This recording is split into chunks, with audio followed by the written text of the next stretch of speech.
Assalamualaikum. Kau siapa?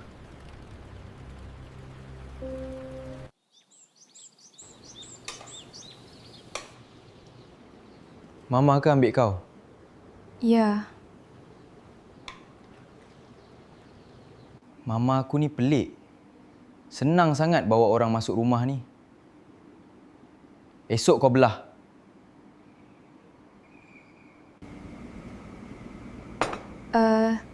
saya masak sup ayam. Kita tak pernah makan benda macam ni. Sedap apa? Budak tu masak ikhlas. Mama ni kenapa sangat backup dia? Orang gaji je. Orang baik tak patut dihina.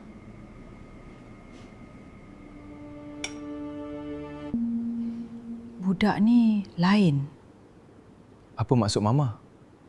Tak ada apa. Duduk dulu. Biar Mama buat.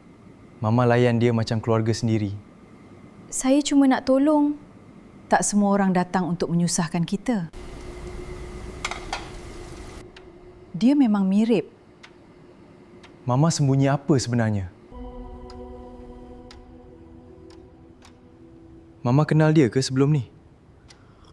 Tak semua benda Mama perlu cerita.